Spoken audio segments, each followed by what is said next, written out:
শুভ সকাল, স্বাগত এশিয়ান টেলিভিশনের নিয়মিত আয়োজন এশিয়ান সংবাদ বিশ্লেষণে। আপনাদের সাথে আছি আমি রিহাত মাহমুদ। দর্শক, এই অনুষ্ঠানে আমরা দেশের শীর্ষস্থানীয় সংবাদপত্রে প্রকাশিত খবরগুলো নিয়ে আলোচনা করে থাকি। চলুন দেখে নিই কি কি সংবাদ প্রকাশিত হয়েছে আজকের খবরের কাগজগুলোতে। দর্শক, আমার হাতে শুরুতেই রয়েছে দৈনিক দেশ রূপান্তর। দৈনিক দেশ রূপান্তর তাদের প্রধান যে শিরোনামটি করেছে সেটি হলো আন্দোলন দমনে সমন্বয়ের নেতৃত্ব দেন শেখ হাসিনা। দর্শক জানেন, গতকাল জাতিসংঘের যে তদন্ত প্রতিবেদন প্রকাশিত হয়েছে জুলাই আগস্ট গণ অভ্যুত্থানের বিষয়, সেই বিষয়ে সংবাদটা তারা লিড করেছে। এখানে তারা বেশ কিছু তথ্য দিয়েছে, যেমন জাতিসংঘ ফ্যাক্ট ফাইন্ডিং মিশনের প্রতিবেদন, ওই বিক্ষোভে প্রায় 1400 জন নিহত হয়েছেন। ক্ষমতা আঁকড়ে রাখতে আওয়ামী লীগ নৃশংসতা চালায় ফলকাট্রুর। এই সংবাদটি রয়েছে। জুলাই অভ্যুত্থানে ক্ষমতাচ্যুত সরকার এবং ওই সময়ের ক্ষমতাসীন আওয়ামী লীগের শীর্ষ নেতৃত্বের বিরুদ্ধে গুরুতর মানবাধিকার লঙ্ঘনের প্রমাণ পেয়েছে জাতিসংঘের তথ্যানুসন্ধান দল। ওই বিক্ষোভে প্রায় 1400 জন নিহত হয়েছে। এদের অধিকাংশই বাংলাদেশের নিরাপত্তা বাহিনীর দ্বারা গুলিতে নিহত হয়েছে। এই সংক্রান্ত তথ্যটি তারা দিয়েছে। এছাড়া তারা কিন্তু বেশ কিছু সাজেশন দিয়েছে যেগুলো, এবং কিভাবে বিভিন্ন মানুষের কাছে থেকে তারা বিভিন্ন তথ্য নিয়েছে, সেই সংবাদটি এখানে রয়েছে। এর পাশে আরেকটি সংবাদ রয়েছে।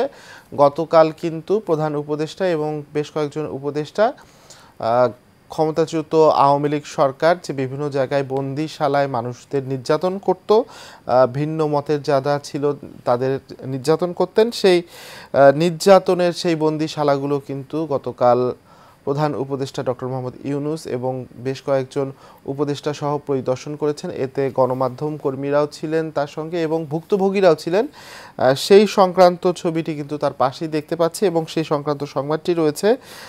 এইখানে একটি ইলেকট্রিক চেয়ারের ছবির, ইলেকট্রিক চেয়ার দেখছেন প্রধান উপদেষ্টা, আইন উপদেষ্টা এবং সজীব মাহমুদ এবং মাহফুজ আলম, এই ছবিটি রয়েছে।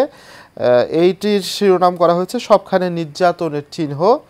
আয়নাঘর পরিদর্শন প্রধান উপদেষ্টার, কোনো কক্ষে ছিলেন শনাক্ত করলেন উপদেষ্টা আসিফ ও নাহিদ। গণ অভ্যুত্থানে ক্ষমতাচ্যুত আওয়ামী লীগ সরকারের আমলে নির্যাতনের জন্য আয়নাঘর নামে কুখ্যাতি পাওয়া 3টি গোপন বন্দিশালা পরিদর্শন করেছেন অন্তর্বর্তী সরকারের প্রধান উপদেষ্টা অধ্যাপক ডক্টর মোহাম্মদ ইউনূস। এ সময় ভুক্তভোগীরা নির্যাতনের ভয়াবহতার প্রতীক হিসেবে কচুক্ষেত বন্দিশালার দেয়ালগুলো দেখান। এছাড়া আগারগাঁওয়ের বন্দিশালায় নির্যাতনের সময় বৈদ্যুতিক শক দেওয়ার জন্য ব্যবহৃত একটি চেয়ার দেখানো হয়। এই সংবাদটি রয়েছে। এর পাশে আমরা দেখতে পাচ্ছি যে মোজাম্মেলের বাড়িতে আহত কিশোরের মৃত্যু। ক্ষমতাচ্যুত আওয়ামী লীগ সরকার, স্বৈরাচার আওয়ামী লীগ সরকারের সাবেক মন্ত্রী আখম মোজাম্মেল হকের বাড়িতে বৈষম্য বিরোধী ছাত্র আন্দোলনের কয়েকজন এর আগে বুলডোজার কর্মসূচির সময় আহত হয়েছিলেন। তাদের মধ্যে একজন কাশেম গতকাল নিহত হয়েছেন ঢাকা মেডিকেল কলেজের আইসিইউতে, সেই সংক্রান্ত সংবাদ রয়েছে। এছাড়া দেখা যাচ্ছে আরেকটি সংবাদ রয়েছে, অন্যের অ্যাকাউন্টে লেনদেন হাসিনা রেহেনার সন্তানদের, সিআরআইয়ের দুর্নীতি, গণ অভ্যুত্থানের পর ব্যাংক থেকে 35 কোটি টাকা তোলার চেষ্টা, এই সংবাদটি রয়েছে। এবং আরেকটি সংবাদ রয়েছে, আইন উপদেষ্টার মন্তব্যে উসমা ট্রাইব্যুনালের জুলাই আগস্টে সংগঠিত গণহত্যা সহ মানবাধিকার অপরাধের মামলার বিচারের রায় আগামী অক্টোবরে হতে পারে। আইন বিচার ও সংসদ বিষয়ক উপদেষ্টা অধ্যাপক ডক্টর আসিফ নজরুলের এমন মন্তব্যে উসমা প্রকাশ করেছে আন্তর্জাতিক অপরাধ ট্রাইব্যুনাল। আদালত বলছে ট্রাইব্যুনাল স্বাধীন, এখানে কখন কার রায় হবে সে বিষয়ে মন্তব্য করা সমীচীন নয়। আর খালেদা জিয়ার বাসায় গিয়ে দেখা করে এলেন চিকিৎসক, এই সংবাদটি রয়েছে দৈনিক দেশ রূপান্তরের আজকের প্রথম পাতায়। দর্শক, আমরা এখন একটু দৈনিক জনকণ্ঠ কি কি সংবাদ প্রকাশ করেছে তা দেখে নেব। দৈনিক জনকণ্ঠেরও প্রধান যে শিরোনাম সেটি হলো গুরুতর মানবাধিকার লঙ্ঘন শেখ হাসিনার নির্দেশে, জুলাই আন্দোলনকারীদের ওপর দমনপীড়ন, জাতিসংঘের যে তদন্ত রিপোর্টটি গতকাল প্রকাশিত হয়েছে সেটির প্রধান শিরোনাম রয়েছে। এখানে বেশ কিছু ইনফরমেশন দেওয়া হয়েছে। 1400 জন নিহত, আহত প্রায় 13,500। মৃত্যুদণ্ডের বিষয়টি পুনর্বিবেচনা, র্যাব বিলুপ্তি, বিজেপি ডিজেএফআই এর কার্যক্রম সীমিত করার সুপারিশ, এই সুপারিশগুলো দেয়া হয়েছে। গত বছর ছাত্র জনতার আন্দোলনে চলাকালে ধারাবাহিকভাবে গুরুতর মানবাধিকার লঙ্ঘনে জড়িত ছিল শেখ হাসিনার নেতৃত্বাধীন আওয়ামী লীগ সরকার। 1 জুলাই থেকে 15 আগস্টের মধ্যে প্রায় 1400 জন নিহত হয়ে থাকতে পারেন। আহত হয়েছেন হাজার হাজার মানুষ, যাদের বেশিরভাগই নিরাপত্তা বাহিনীর গুলিতে আহত হন। নিহতদের মধ্যে 12 থেকে 13% শিশু ছিল বলে প্রতিবেদনে উল্লেখ করা হয়েছে। অভ্যুত্থানে মোট 13,529 জন আহত হয়েছেন আর গ্রেপ্তার হন 11,702 জন। আন্দোলন কোটা ব্যবস্থা পুনর্বহালের সিদ্ধান্তকে কেন্দ্র করে শুরু হলেও এর মূল কারণ ছিল আরও গভীরে ধ্বংসাত্মক দুর্নীতিগ্রস্ত রাজনীতি ও শোষণ ব্যবস্থার ফলে সৃষ্টি হওয়া অর্থনৈতিক বৈষম্য। এই সংবাদটি রয়েছে। এরপর বিগত সরকার আইএমএ জাহিলিয়া প্রতিষ্ঠা করে গেছে, আয়নাঘর পরিদর্শন করে প্রধান উপদেষ্টা ডক্টর মোহাম্মদ ইউনূস এই কথা বলেছেন, সেই সংবাদটি রয়েছে। এর পাশে আমরা আরেকটি সংবাদ দেখতে পাচ্ছি বেশ গুরুত্বপূর্ণ, সেটি হলো সংসদ নির্বাচনের জন্য 2,800 কোটি টাকা চেয়েছে ইসি। জাতীয় সংসদ নির্বাচনের ব্যয় বাড়ছে। ত্রয়োদশ জাতীয় সংসদ নির্বাচন করতে 2,800 কোটি টাকা চেয়েছে নির্বাচন কমিশন, যা দ্বাদশ জাতীয় সংসদ নির্বাচনের চেয়ে প্রায় 600 কোটি টাকা বেশি। গত বছর 7 জানুয়ারি অনুষ্ঠিত জাতীয় সংসদ নির্বাচনের ব্যয় ছিল 2,276 কোটি 22 লাখ টাকা। বুধবার নির্বাচন কমিশনের অতিরিক্ত সচিব KM আলী নেওয়াজ জানান, নির্বাচন খাতে 2025-26 অর্থ বছরে ত্রয়োদশ জাতীয় সংসদ নির্বাচন ও স্থানীয় সরকারের বিভিন্ন নির্বাচনের জন্য ইসি 5,921 কোটি 72,60,000 টাকা বরাদ্দ চেয়েছে। এই সংবাদটি রয়েছে। এছাড়া ওয়ার্ল্ড গভর্নমেন্ট সামিট, দুদিনের সফরে দুবাই গেলেন ডক্টর ইউনূস। ওয়ার্ল্ড গভর্নমেন্ট সামিটে অংশ নিতে দুদিনের সফরে সংযুক্ত আরব আমিরাতের দুবাইয়ের উদ্দেশ্যে রওনা হয়েছেন প্রধান উপদেষ্টা ডক্টর মোহাম্মদ ইউনূস। বুধবার রাত 8:45টার সময় প্রধান উপদেষ্টা ঢাকা ত্যাগ করেন বলে জানিয়েছেন প্রেস উইং। 2 দিনের সংক্ষিপ্ত সফর শেষে তিনি শুক্রবার দেশে ফিরে আসবেন। বুধবার রাজধানীর বেলি রোডের ফরেন সার্ভিস একাডেমিতে আয়োজিত প্রেস ব্রিফিংয়ের প্রধান উপদেষ্টা প্রেস সচিব আবুল কালাম আজাদ মজুমদার বলেন, প্রধান উপদেষ্টা 2 দিনের সংক্ষিপ্ত সফরে ওয়ার্ল্ড গভর্নমেন্ট সামিটে যোগ দেবেন। ইতিমধ্যে তিনি দুবাই পৌঁছে গেছেন, আমরা চিঠি জানি। সড়ক দুর্ঘটনায় সেনা সহ নিহত 9।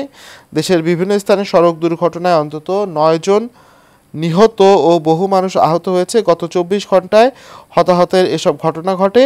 নিহতদের মধ্যে ফরিদপুরে পৃথক সড়ক দুর্ঘটনায় 3 জন, পাবনা ও চট্টগ্রামে 1 জন করে, রাজবাড়ীতে সেনা সদস্য সহ 3 জন, রংপুরে 1 শিক্ষার্থী রয়েছে।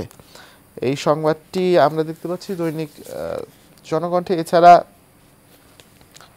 সারা দেশে গ্রেপ্তার আরও 591, অন্য অভিযোগে আটক 1095। দর্শক জানেন যে দেশ জুড়ে কিন্তু অপারেশন ডেভিল হান্ট হচ্ছে। সেই অপারেশন ডেভিল হান্টে গত 24 ঘন্টায় আরও 591 জনকে আটক করা হয়েছে এবং বিভিন্ন যে অভিযোগ রয়েছে সেই অভিযোগের প্রেক্ষিতে আরও 1095 জনকে আটক করা হয়েছে সারা দেশে 24 ঘন্টায় অপারেশন ডেভিল হান্ট। এবং অন্যান্য অপরাধে আরও 1,686 জনকে গ্রেপ্তার করা হয়েছে। এর মধ্যে অপারেশন ডেভিল হান্টে 591 জনকে গ্রেপ্তার করা হয়েছে। বুধবার সন্ধ্যায় পুলিশ সদর দপ্তর এ তথ্য জানায়। এতে জানানো হয়, অপারেশন ডেভিল হান্ট এবং অন্যান্য অপরাধে মঙ্গলবার রাত থেকে বুধবার সন্ধ্যা পর্যন্ত 1086 জনকে গ্রেপ্তার করা হয়েছে। আরেকটি গুরুত্বপূর্ণ সংবাদ আমরা জনকণ্ঠে দেখতে পাচ্ছি, সেটি হলো যমুনা রেল সেতু দিয়ে যাত্রীবাহী ট্রেন চলাচল শুরু। এই সংবাদটি রয়েছে। দর্শক, এই ছিল দৈনিক জনকণ্ঠের আজকের সংবাদ। আমরা একটু দৈনিক যুগান্তর কী কী সংবাদ প্রকাশ করেছে তা দেখে নিতে চাই। দৈনিক যুগান্তরের প্রধান শিরোনাম, মানবতা বিরোধী অপরাধ ও নির্বিচার হত্যায় অভিযুক্ত জাতিসংঘের কাঠগড়ায় শেখ হাসিনা। নির্দেশদাতা হাসিনা বাস্তবায়নে স্বরাষ্ট্রমন্ত্রী, প্রমাণ মিলেছে গুরুতর মানবাধিকার লঙ্ঘন ও আন্তর্জাতিক ফৌজদারি অপরাধের, হত্যা 1400, আহত 12,000, জড়িত সামরিক, আধা সামরিক এবং গোয়েন্দা কর্মকর্তাদের পাশাপাশি আওয়ামী লীগের এমপিরাও মিডিয়াকে চেপে রাখে ডিজিএফআই, এনএসআই ও র্যাব। ক্ষমতায় টিকে থাকতে বেছে নেওয়া হয় নৃশংসতার পথ। অন্তর্বর্তী সরকারের সময়েও মানবাধিকার লঙ্ঘনের ঘটনা ঘটেছে, এই সংবাদ উঠে এসেছে। এবং আন্দোলনে হত্যাকাণ্ডে ব্যবহৃত অস্ত্র, শটগান 12%, পিস্তল 2%, অন্যান্য 20% এবং অ্যাসল্ট রাইফেল হচ্ছে 66%, এই তথ্য রয়েছে। এবং ভয়ঙ্কর আয়নাঘর দেখল বিশ্ব। ঢাকায় বুধবার আওয়ামী লীগ সরকারের আমলে গুম করে আটকে রাখা গোপন বন্দিশালা ও নির্যাতন সেল আয়নাঘর পরিদর্শন করেছেন প্রধান উপদেষ্টা ডক্টর মোহাম্মদ ইউনূস, এই সংবাদ রয়েছে। জুলাই গণঅভ্যুত্থান নিয়ে ভলকার তুর্ক, ক্ষমতা আঁকড়ে থাকতে নৃশংস হত্যাকাণ্ড ইত্তেফাকেরও প্রধান শিরোনাম। অবিশ্বাস্য বিভৎস আইএমএ জাহেলিয়া প্রতিষ্ঠা করেছিল 3টে আয়নাঘর পরিদর্শনে গিয়ে প্রধান উপদেষ্টা। এর থেকে মুরগির খাঁচাও বড় হয়, বছরের পর বছর এভাবে রাখা হয়েছে। কিছু জায়গায় প্লাস্টার করা হয়েছে, কিছু জায়গায় দেয়াল ভেঙে রুম বড় দেখানো হয়েছে। সারা দেশে 700 থেকে 800 আয়নাঘর আছে, প্রত্যন্ত অঞ্চলেও ছিল, প্রেস সচিব বলছেন। গোপন বন্দিশালার কোনো কক্ষে ছিলেন শনাক্ত করলেন উপদেষ্টা নাহিদ ও আসিফ। সেলগুলোর মধ্যে দেয়াল ভেঙে ফেলা হয়, দেয়ালে রং করা হয়। সহকারী প্রেস সচিব, আগারগাঁও, কচুক্ষেত ও উত্তরার র্যাবের 2টি এবং ডিজিএফআইয়ের একটি গোপন বন্দিশালা গতকাল প্রধান উপদেষ্টা এবং উপদেষ্টারা পরিদর্শন করেছেন, সেই বিষয়ে সংবাদটি রয়েছে।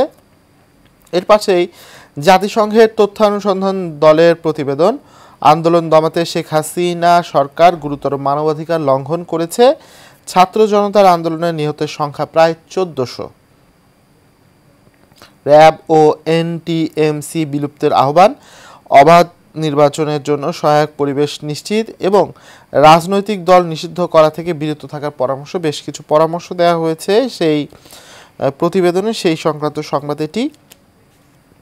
এছাড়া উল্টো ঝুলিয়ে আয়নাঘরে নির্যাতন করা হয়েছিল বিএনপি নেতা মাজেদকে, পানি চাইলে প্রস্রাব খাওয়ানোর প্রস্তাব দেওয়া হয়েছিল, গুম সংক্রান্ত কমিশনের অভিযোগ, এই সংবাদ রয়েছে। এছাড়া একটি সংবাদ এখানে দেখা যাচ্ছে যে অন্তর্বর্তী সরকার আইনি দলিল ও জনগণের ইচ্ছা দিয়ে সমর্থিত, হাইকোর্ট, এই সংবাদটি একটু ভেতরে কী রয়েছে দেখা দরকার। অন্তর্বর্তী সরকার আইনি দলিল ও বাংলাদেশের জনগণের ইচ্ছা দিয়ে সমর্থিত বলে পর্যবেক্ষণ দিয়েছে হাইকোর্ট। বিচারপতি ফাতেমা নজিব ও বিচারপতি শিকদার মাহমুদুর রাজির দ্বৈত হাইকোর্টের বেঞ্চ লিখিত আদেশে এ পর্যবেক্ষণ দেয়া হয়। আদেশে হাইকোর্ট বলেছে, বর্তমান অন্তর্বর্তী সরকার কোনো আইনি দলিল দিয়ে সমর্থিত নয় বলে রিট আবেদনকারীর বক্তব্য এসেছে। উল্লেখ করা প্রাসঙ্গিক যে বাংলাদেশের রাষ্ট্রপতি এক অনন্য পরিস্থিতিতে সংবিধানের 106 অনুচ্ছেদ অনুযায়ী উপদেষ্টামূলক মতামত দেন এবং মতামত অনুযায়ী কাজ করা হয় এবং সরকার গঠিত হয়। দর্শক, আমাদের সঙ্গে এখন একজন অতিথি যুক্ত হচ্ছেন, তিনি সিনিয়র সাংবাদিক এবং মানবাধিকার কর্মী মোহাম্মদ আব্দুল অদুল। মোহাম্মদ আব্দুল অদুল, আপনাকে স্বাগত এশিয়ান সংবাদ বিশ্লেষণে। আপনাকে ধন্যবাদ। আপনাকেও ধন্যবাদ আমাদের সঙ্গে যুক্ত হওয়ার জন্য। আপনি জানেন যে গতকাল, আপনি যেহেতু একজন মানবাধিকার কর্মী, আপনার নিশ্চয়ই জানা আছে গতকাল জাতিসংঘ মানবাধিকার জুলাই আগস্ট গণঅভ্যুত্থানে যে মানবাধিকার লঙ্ঘন হয়েছে সেই সংক্রান্ত একটি প্রতিবেদন দিয়েছে। তো এই প্রতিবেদনটিকে আপনি কিভাবে দেখছেন? নিশ্চয়ই আপনি প্রতিবেদনটি বেশ ভালোভাবে দেখেছেন এবং জেনে কি রয়েছে এতে। দর্শক, কাছে দূরে, দেশে বিদেশে বসে যারা দেখছেন তাদের সবাইকে শুভেচ্ছা। প্রতিবেদনটি তো বাংলাদেশের জন্য নয়, শুধু সারা দুনিয়ার জন্য। আমাদের প্রধান উপদেষ্টা বলেছেনও যে, আইএমএ জাহিলিয়াতের চোখ যেন আমরা নতুন করে দেখেছি। প্রতিবেদনেও সেই কথাগুলো উল্লেখ হয়েছে এবং প্রতিবেদনে এসেছে শেখ হাসিনা এবং আসাদুজ্জামান কামাল সহ কারা এই গণঅভ্যুত্থানের সময়ে, জুলাই বিপ্লবের সময়ে কারা, কাদের নির্দেশে এই খুন এবং গুমগুলো হয়েছে এবং সেই বীভৎস কাহিনী হয়তো প্রতিবেদনে পুরোপুরি ভাবে আসেনি, কিন্তু যে কথাগুলো এসেছে আন্তর্জাতিকভাবে, যে বাংলাদেশে জুলাই আগস্টে ছাত্র জনতার উপর যে সরাসরি আইন বল প্রয়োগ করে হত্যা এবং গুম এগুলো নির্দেশ দেয়া হয়েছিল এবং কিভাবে এই নির্দেশগুলো বাস্তবায়িত করেছিল, আইন শৃঙ্খলা বাহিনীর ভূমিকা কি ছিল, পুলিশের বাহিনী কি ভূমিকা ছিল, তারপরে আর্মির কি ভূমিকা ছিল, এগুলো পরিষ্কারভাবে প্রতিবেদন উল্লেখ করা হয়েছে। এবং আপনি জানেন যে আমি একজন কোটা রিটকারী, কোটা সংস্কারের লক্ষ্যে 2018 সালের 31শে জানুয়ারি আমি রিট করেছিলাম এবং সেই রিটের প্রেক্ষিতে আন্দোলন এই পর্যায়ে আসছে। তো আমাদের মনের মুখে অনেক ক্ষত, এই সেই ক্ষতস্থান থেকে আমরা বলবো যে সরাসরি র্যাবকে বিলুপ্ত করার সুপারিশ এসেছে এবং আইন শৃঙ্খলা বাহিনীকে কন্ট্রোল করা একটা রাষ্ট্রের জন্য খুবই প্রয়োজন। এইভাবে মানুষকে, রাষ্ট্রের মালিক যারা জনগণ, তাদের উপর গুলি বর্ষণের নির্দেশনা দেওয়া যায় না। আর যারা চেয়ারে থাকেন, বিশেষ করে ক্ষমতায় যারা আসীন হন, তারা অনেক সময় ভুলে যান এইসব সমস্ত জিনিস। তো আমরা আশা করব যে বাংলাদেশের মানুষের এই যে 1400 প্রাণহানির রিপোর্ট এসেছে, হাজার হাজার আহত হওয়ার রিপোর্ট এসেছে, এই ধরনের দৃশ্য আর আমরা দেখতে চাই না। আরেকটি বিষয় যে এখানে কিন্তু বেশ কিছু সুপারিশ দেওয়া হচ্ছে, এর মধ্যে মৃত্যুদণ্ডের বিধান না রাখা এবং রাজনৈতিক দলকে নিষেধাজ্ঞা না দেওয়ার এক বিষয় এসেছে, এছাড়া বেশ কিছু সুপারিশ এসেছে। এই সুপারিশগুলোকে আপনি কিভাবে দেখছেন?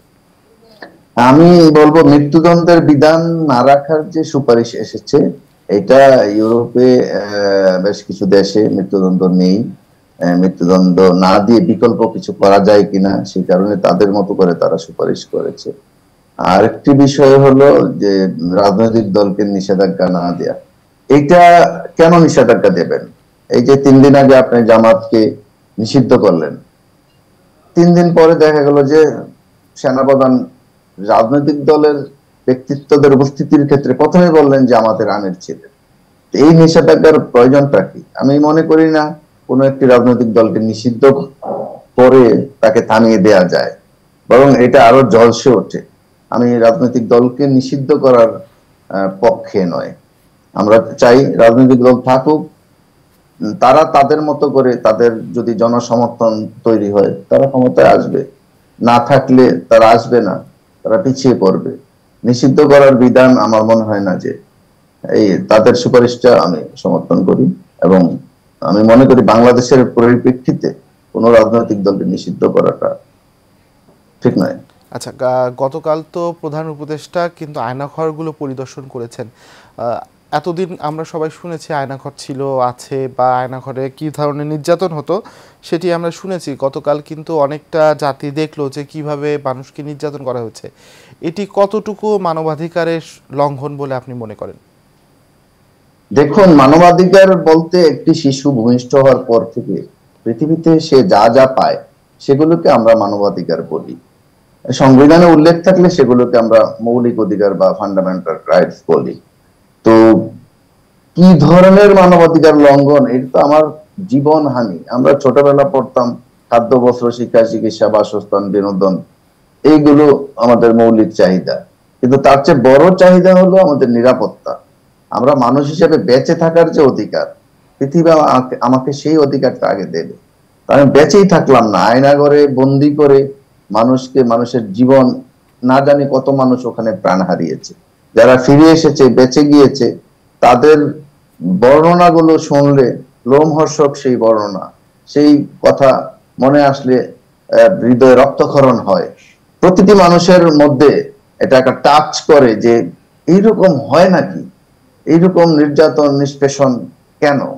এই মানবাধিকারের লঙ্ঘনের এই ধরনের ঘটনা আমি মনে করি যে বাংলাদেশে যারাই ক্ষমতায় আসবেন তারা মাথায় রাখবেন যে এই ধরনের ঘটনা যেন না ঘটে, মানবাধিকার লঙ্ঘনজনিত এই ধরনের অভিযোগ যেন না আসে।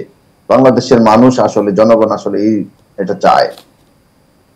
আচ্ছা, আপনি গতকাল যে আমরা দেখলাম যে জুলাই গণ অভ্যুত্থানে যারা বল প্রয়োগ করেছে, যারা মানুষ হত্যা করেছে এবং আয়নাঘরের সঙ্গে যারা জড়িত ছিল, মানবাধিকার কর্মী হিসেবে আপনি তাদের কি শাস্তি আপনি আশা করছেন? তাদের আইন অনুযায়ী শাস্তি হবে। মানবাধিকার কর্মী হিসাবে শাস্তির দাবি করা, কম বেশ করা, এগুলো তো মানে আমি বলবো না। আমি বলবো যে বাংলাদেশের যে প্রচলিত আইন আছে সে আইন অনুযায়ী তাদের শাস্তি হবে এবং তাদের প্রতি যেন কোনো রকমের অনুকম্পা দেখানো না হয়। তাদের আইন অনুযায়ী যে শাস্তি হয় সেইভাবে আমি মনে করি যে এগিয়ে যাওয়া উচিত।